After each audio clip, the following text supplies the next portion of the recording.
Olá, está no ar mais uma edição do Perfil Político. Eu sou Geraldo Honorato e vou conversar hoje com a vereadora professora Patrícia, líder do Partido dos Trabalhadores na Câmara Municipal. Professora Patrícia, seja muito bem-vinda, obrigado por participar do bate-papo. Muito obrigada a você, Geraldo. É uma satisfação participar aqui do Perfil Político, não é? Exatamente. Aqui na Câmara na TV Câmara, a televisão da Câmara e do povo de Camaçari. A turma da revista Caros Amigos costuma dizer que a melhor forma para se começar uma entrevista é pelo início, né? Então eu gostaria que a senhora falasse um pouco sobre a sua infância, como é que foi. A minha infância, como de outras mulheres de Camaçari, né? A gente tem basicamente aqui nesse município as pessoas que nasceram nessa cidade, os nativos, e uma grande quantidade de pessoas que por algum motivo foram atraídas aqui para Camaçari e aqui estão instaladas e residem. A minha família, no final da década de 70, veio do sertão da Bahia, fugindo de mais uma seca, como infelizmente está acontecendo agora no interior do estado. E fugindo da seca, procurando melhores condições de vida, em Camaçari se implantava o polo petroquímico e chegamos aqui eu cresci, estudei nas escolas públicas do município e estamos aqui na Câmara hoje, depois de um período aí longo nesse município. E como é que começou a militância política? Quando é que isso começou a acontecer em sua vida? Bem, a militância partidária não tem muito tempo, né? Eu me filiei ao Partido dos Trabalhadores no ano de 2007. Entretanto, a militância no movimento social já é de longa data. A gente, inclusive, tem o costume de não falar na primeira pessoa, porque quando a gente mora na periferia de uma região metropolitana como é a de Salvador, de uma cidade como é Camaçari, a gente sofre as influências dessa condição, né? Então, com o passar do tempo, a gente acabou se alinhando aos movimentos sociais dessa cidade, principalmente em prol da qualidade da educação, do acesso ao ensino profissionalizante para a juventude, nas associações de bairro, no próprio trabalho da igreja. E por muito tempo, eu quero lhe confidenciar que eu não queria saber de política partidária. Por muito tempo, fui assediada para fazer parte de algum partido e, apesar de ter uma postura de esquerda desde sempre, infelizmente por imaturidade, como deve acontecer com muita gente que está ouvindo, que está vendo aqui a nossa entrevista, eu não acreditava na política partidária e achava que a gente podia contribuir com a sociedade de outra forma. Hoje, eu tenho certeza, tenho convicção que o povo tem que ter acesso, tem que estar representado e com espaço no Estado e nos espaços de poder. Por isso, a importância de estar na Câmara de Camaçari. Bom, num primeiro momento, não queria saber de militância partidária. E como é que surgiu o PT? O fato da senhora atuar na área da educação contribuiu para que a escolha fosse feita pelo PT? Haja visto que o PT tem uma tradição de formação política, tem uma proposta neste sentido? Com certeza, Geraldo. No início da década dos anos 2000, com um grupo de jovens, nós fundamos uma ONG e começamos a fazer um trabalho com algumas comunidades. E a gente percebeu que não adiantava, a gente tinha que bater na porta do governo, tinha que conversar com o político e amadurecemos que o grupo precisava fazer parte de alguma agremiação política. Então a gente parou para pesquisar inicialmente. Na época a gente tinha uns 27 partidos políticos registrados no país, hoje nós temos 30, e a gente dividiu em duas categorias: os partidos de direita, representando o capital, os empresários, não é o nosso caso, como povo, como moradora da periferia, e aí ficaram os partidos de esquerda. E analisando a trajetória, respeitando de todos os partidos de esquerda, a gente viu que na recente história do país, o partido que vem implementando de verdade transformações e juntando as pessoas que têm condição para fazer isso, é principalmente o PT. Por isso, a filiação em 2007 e a satisfação de hoje estar aqui representando mais um mandato do PT na casa. Muito bom. Agora, eu tenho uma questão que a senhora é a única vereadora da atual legislatura. É a única no universo de 19, nós só temos uma vereadora. Uhum. Entretanto, nós vivemos num município onde mais de 50% da população é formada por mulheres.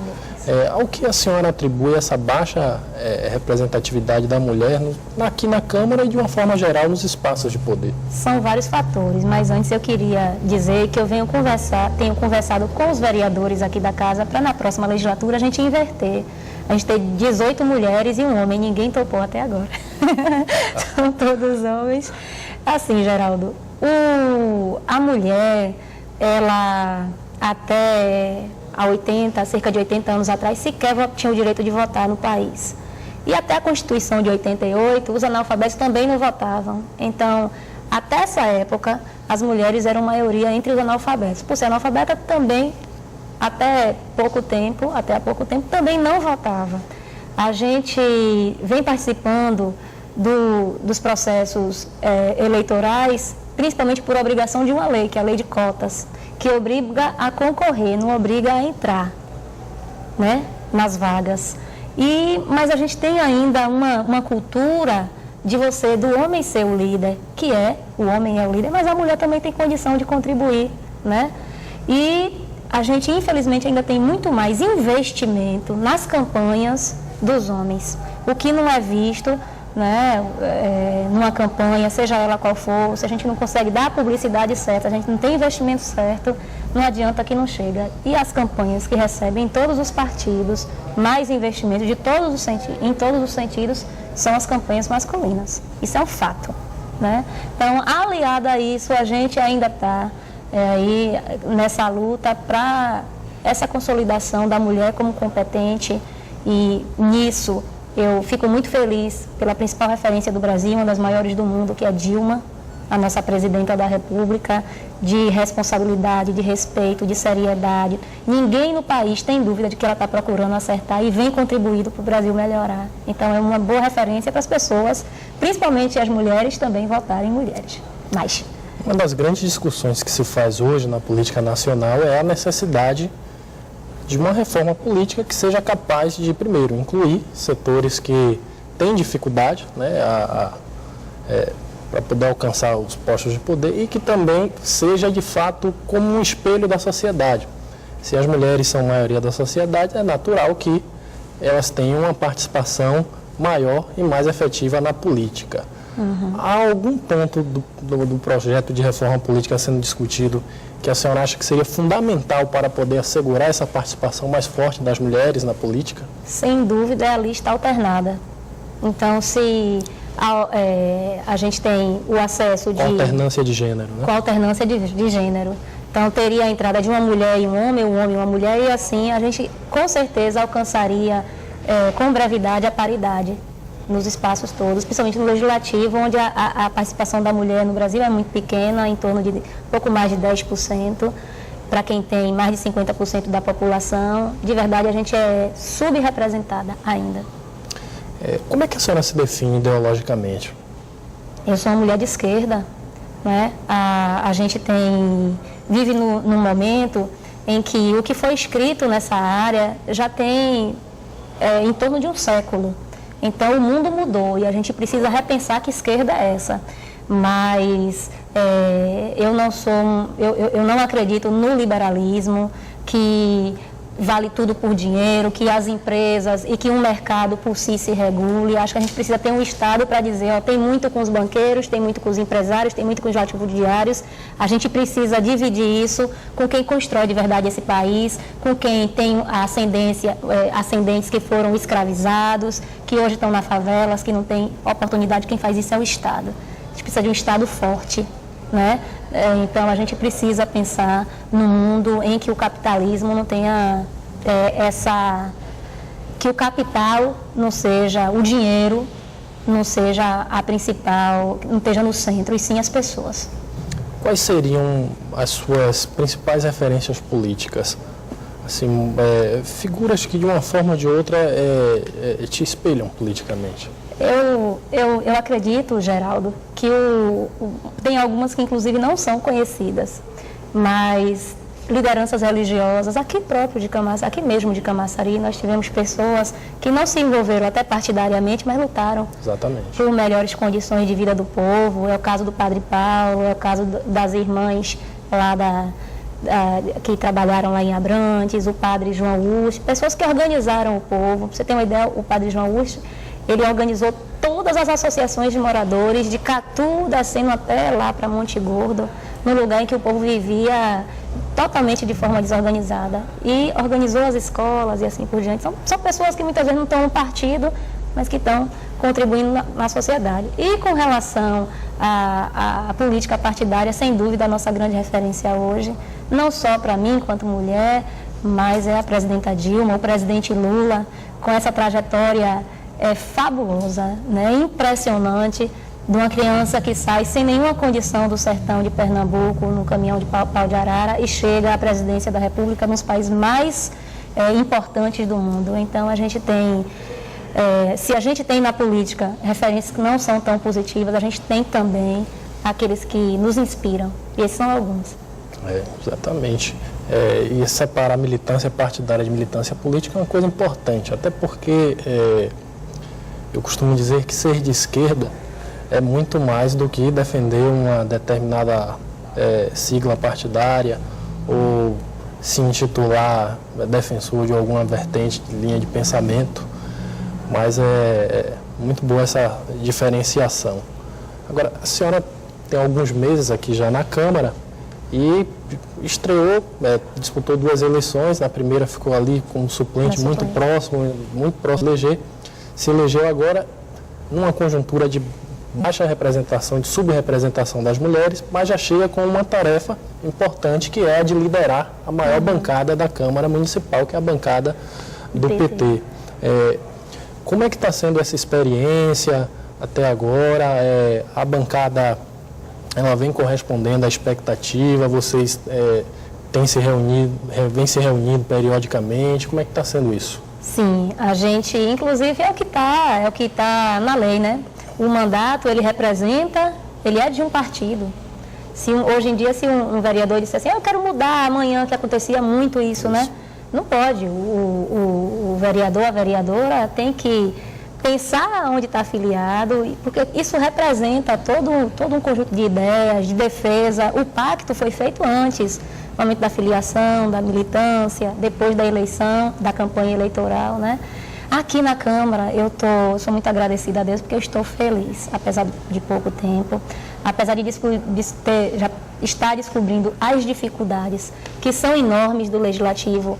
O político normalmente pensa em ser prefeito, governador, pensa em ser executivo, mas o vereador, a vereadora tem importância grande para a cidade, assim como o deputado, o senador. Estou no momento de aprendizado ainda, humildade não faz mal para ninguém, mas estou feliz. A bancada do PT é uma bancada qualificada, tem representantes de diversos segmentos da sociedade e o nosso trabalho, com certeza, vai contribuir bastante aí para a nossa cidade. Aliás, no geral, todos os vereadores são muito elegantes e a nossa convivência tem sido boa. Tá, nós vamos para um breve intervalo comercial e voltamos em alguns instantes.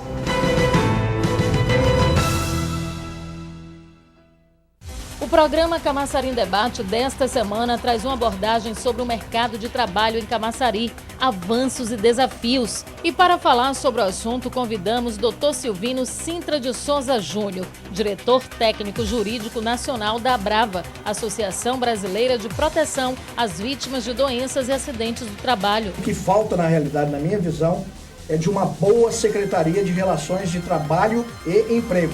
José Alcântara, representante do Sinditic, junto à direção da CUT no Estado. Existe a perspectiva de 15 mil empregos. E vereador Elinaldo, do Partido Democratas.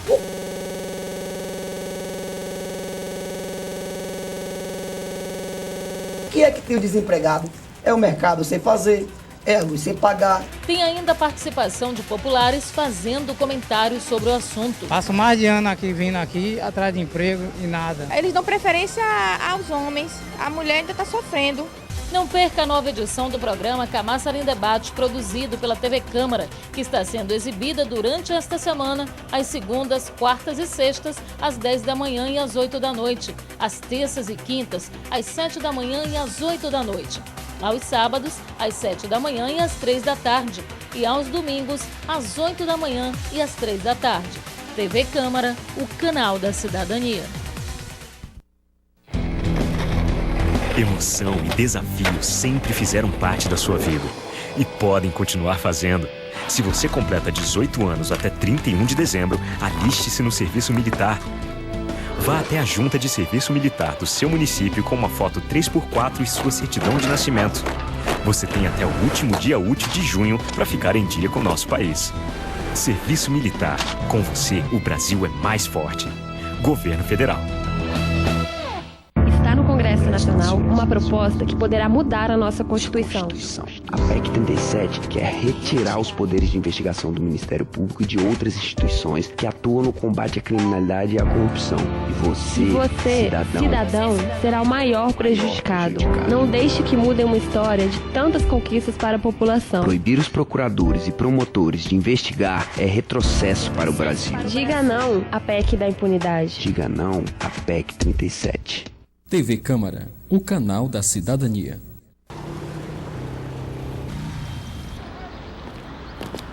Oi, mãe. Como tá o Cadu? Filho, eu sempre pedi pra vocês tomarem cuidado no trânsito.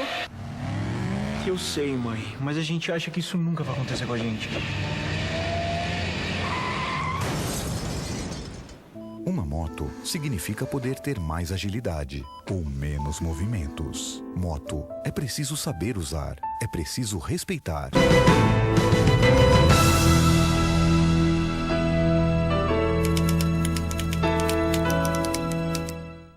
Estamos conversando aqui hoje com a vereadora professora Patrícia. Há algum grau de desconhecimento na população sobre o verdadeiro papel do vereador, sobre as atribuições? Porque às vezes o vereador é cobrado até de forma injusta por algumas, digamos assim, atribuições que não são do vereador. A gente está vivendo um momento de transição em que as pessoas cada vez mais têm acesso à informação. A gente ainda não chegou no pleno acesso à informação, né? E a informática, e através de todos os meios que a gente tem ajudado bastante nisso. Então, até pouco tempo atrás, Geraldo, poucos detinham os meios de comunicação e informavam o que queriam. Hoje não. Hoje você vai, a gente que circula bastante, desde o condomínio de luxo até o bairro mais periférico, você vê que tem internet praticamente em todo lugar, no celular, computador, né?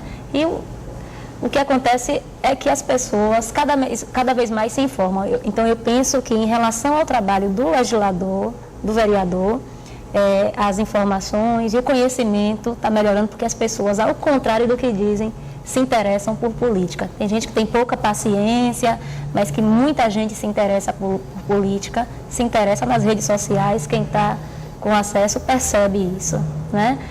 Com relação ao trabalho, tanto do legislativo quanto do executivo e até do judiciário, isso ajuda, né? E ainda tem muita gente equivocada, que pensa que vereador é como secretário, é como prefeito, né? E não é isso. Tem um papel tão importante, tão importante quanto, porém diferente. A gente tem o papel de fiscalizar o executivo. Tudo que é feito com o recurso que vem do suor do povo. Então, a gente tem um papel importante de fiscalizar tudo que acontece em todas as áreas, né? No âmbito municipal. A gente tem o papel de propor, de indicar, de circular na cidade. Somos 19 vereadores, né? E, então, é muito mais fácil um popular chegar a um vereador, colocar uma situação do que ao único prefeito. Então, a gente pode indicar, propor o que é que pode melhorar. E, principalmente, a gente pode legislar. Tudo que o município faz, que a administração pública faz, é com base em lei. Não pode fazer o que não está na lei. E quem faz a lei é o vereador no âmbito municipal. Exatamente. A senhora, como educadora, talvez seja o caso de a gente ter uma pedagogia do legislativo. No sentido de até ofertar mais informações para que as pessoas possam formar uma opinião mais embasada na realidade, porque, sem dúvida nenhuma, o vereador, até pela política municipal ela ser muito tátil, né, e muito baseada na relação pessoal, ele é muito cobrado e, em alguns casos, cobrado de forma até injusta. Verdade. Mas a senhora é vereadora de toda a cidade de Camaçari, isso é verdade, mas é uma moradora de Vila de Abrantes, que é um distrito dos mais importantes aqui da cidade. Eu gostaria que a senhora falasse sobre a dificuldade que é essa coisa de Camaçari com praticamente 2 cidades, sede e orla, e se promover essa integração de forma efetiva talvez seja o grande desafio da cidade hoje. Tem toda a razão. Essa integração desse município tão extenso, tão rico que é Camaçari, onde alguns veem dificuldade, eu vejo potencialidade, né? Então, nós geograficamente temos uma extensão bem maior que a própria capital. Nós temos vários núcleos de população, Abrantes, Arembepe, Barra de Pujuca, Monte Gordo, só citando alguns que são maiores do que algumas cidadezinhas do interior da Bahia, do Brasil. E tem muita gente boa, gente que produz. Na hora a gente tem a questão do turismo que precisa ser desenvolvido, também a agricultura, ainda tem muita gente que vive de agricultura, 12%. 12% não, me perdoe, cerca de 12 mil pessoas aqui em Camaçari ainda sobrevivem da agricultura, tanto os pescadores, e uma cidade que tem esse importante polo industrial. Então, a gente não está falando de dificuldades. Um povo bom, um povo trabalhador, numa cidade que tem tantas possibilidades de crescimento. Agora, o que precisa é a administração pública, o Estado, chegar bem em todo lugar. Inclusive, há um tempo atrás, foi forte uma corrente que falava sobre uma possível emancipação da orla, né? Eu acredito que a gente é forte porque a gente é grande, o município, porque o município é rico, e o que a gente precisa fazer é trabalhar para que essa riqueza chegue para as pessoas, que as pessoas de Camaçari façam parte do ciclo de riqueza que Camaçari tem. Quais são os eixos do seu mandato parlamentar? O que é aquilo que é tratado como, assim, com um olhar especial, com uma prioridade? O olhar especial é sobre a educação. A educação é o principal pilar de desenvolvimento social, econômico, ambiental. A educação, de fato, é assim que a gente transforma a vida das pessoas e é assim que o município, foi assim que as nações que hoje são evoluídas alcançaram o desenvolvimento, né? Então, a educação é o principal foco, e quando a gente está falando de educação, não somente de escola é muito importante, mas a gente está falando de todo um ciclo na vida da pessoa e que as pessoas devem ter acesso, né? Com isso ganha todo mundo. Agora, não é só o mandato da educação, o mandato tem que estar atento às demandas da sociedade, né? Aquelas situações para a garantia da cidadania das pessoas em todas as áreas. Embora a educação seja um tema transversal, né, que acaba transversal, é verdade, impactando e tendo reflexos. Então, para ser clara, o que a sociedade precisar pode contar com o nosso mandato. Entretanto, a gente pediu para estar aqui representando lutando por uma melhor educação para o município de Camaçari, e a gente tem que ter clareza disso, né? No momento, se a gente tivesse que eleger prioridade das prioridades, o que seria mais importante para Camaçari? Fazer uma educação básica de forma mais intensiva, com a potencialização ainda maior dos investimentos, ou tratar a questão do ensino técnico do superior, né, e técnico profissionalizante como alternativa a curto prazo? A gente tem uma posição que chega a ser confortável, Geraldo. Nós não precisamos escolher entre trabalhar o ensino profissionalizante superior em detrimento da educação básica. Não precisa escolher. O que a gente precisa é se organizar mais ainda para que os recursos sejam melhor aplicados na educação básica. Todas as crianças em Camaçari têm que ter acesso à educação. A gente precisa alinhado ao governo federal, aumentar o número de creches aqui. A gente tem programas que a gente pode buscar recursos, até desde a creche no governo federal, né? Para que a dona de casa, para que a mãe e o pai responsável saiba onde está deixando seu filho para ir trabalhar, buscar o sustento. Agora, isso não quer dizer que a gente tendo escola, tendo creche, não deva estar trabalhando paralelamente para o fortalecimento e a consolidação do ensino profissionalizante superior. Não adianta a gente ter as empresas, as indústrias, o turismo e não ter o povo daqui usufruindo disso. Para isso é educação. Então, é o ciclo todo. Eu acredito, sinceramente, que essa é a principal tarefa que a gente tem e é o que eu digo para o nosso prefeito Ademar. Quando a senhora atuou na Secretaria de Educação e cuidou ali diretamente do processo de implantação do embrião do polo técnico da cidade técnico universitária, né? Cidade técnico universitária aqui no município. É verdade. Tem alguma atualização, informação nova sobre o projeto? Com a cidade técnico universitária a gente avança, não exclui.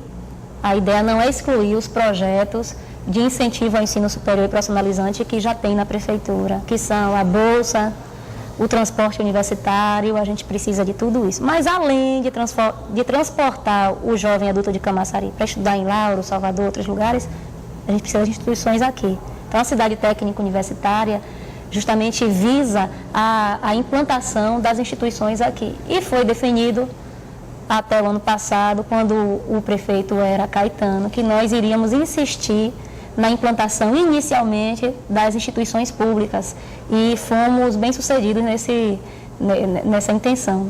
Conseguimos um campus da Universidade Federal da Bahia e aí atualizando, como você disse, em fevereiro do ano que vem, segundo a reitoria, nós teremos vestibular já. Então, vestibular, nós teremos o lançamento do edital para o vestibular vai ser no meio do ano. 5 cursos na área de engenharia para começar aqui em Camaçari e nesse sentido também a gente trabalhou bastante e agora com o Ademar com certeza será consolidada a implantação de uma sede do Senai, já está acertado que em 2 meses 3.000 pessoas vão estar estudando na sede do Senai aqui de Camaçari. O prefeito Ademar tem trabalhando firme nesse sentido e após a implantação das instituições públicas, né, ou pelo menos o início, então as privadas seriam atraídas. A Católica já fez reunião com o prefeito Ademar e outras instituições também. Não é construir uma casa, é você transformar Camaçari, assim como é um polo industrial, num polo de educação superior. Não é fácil, mas a gente precisa insistir porque é o melhor caminho para o município. Estou conversando aqui hoje com a vereadora professora Patrícia. E, vereadora, há uma particularidade aqui na Câmara que a Casa este ano tem a necessidade de rever a sua lei orgânica, né, que é a principal lei do município. Ela disciplina os temas mais vitais para o funcionamento da cidade.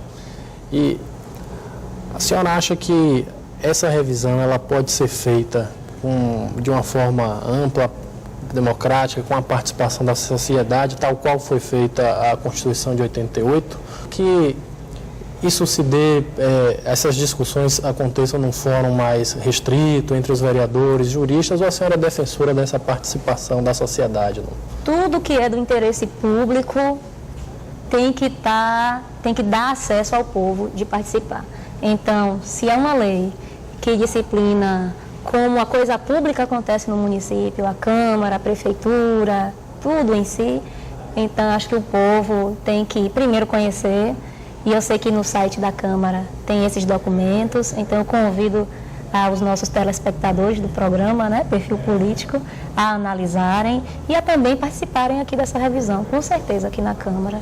Claro. É o melhor caminho. E isso até se torna viável em função de uma perspectiva de aproximação do legislativo da sociedade, porque hoje nós temos a TV Câmara que amplifica o que é discutido aqui na casa, mas ainda há um número considerável da população que não tem conhecimento sobre o que a Câmara faz, sobre o que a Câmara discute.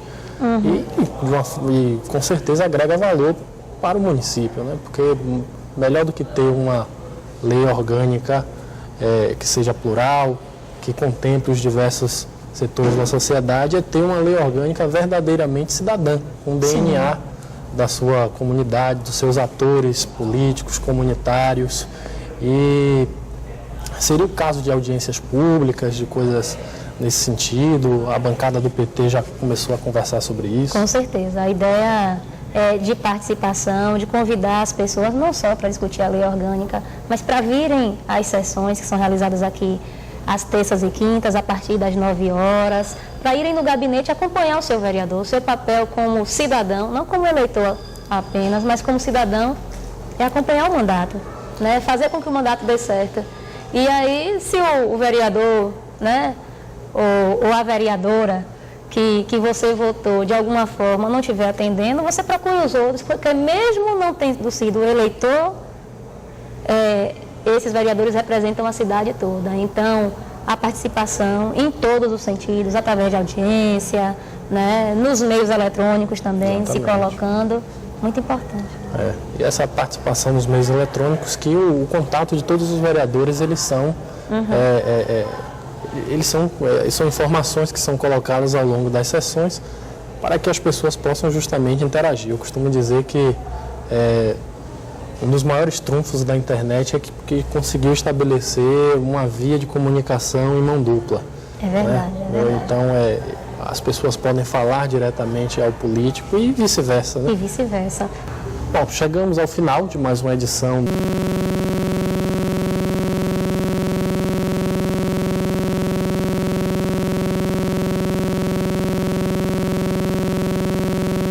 do Perfil Político. Vereadora, gostaria de agradecer a sua participação. Esteja à vontade para fazer suas considerações finais. Foi um grande prazer recebê-la aqui. Eu é quem agradeço, Geraldo, a participação aqui no Perfil Político. Deixo um abraço especial a todos os telespectadores da TV Câmara e convido aos cidadãos e cidadãs de Camaçari que tenham necessidade ou que queiram conhecer aqui a Câmara, a estar no nosso gabinete, que é o gabinete 18, que tem as portas abertas para o povo do nosso município. Um abraço a todos. Ficamos por aqui. Até a próxima edição.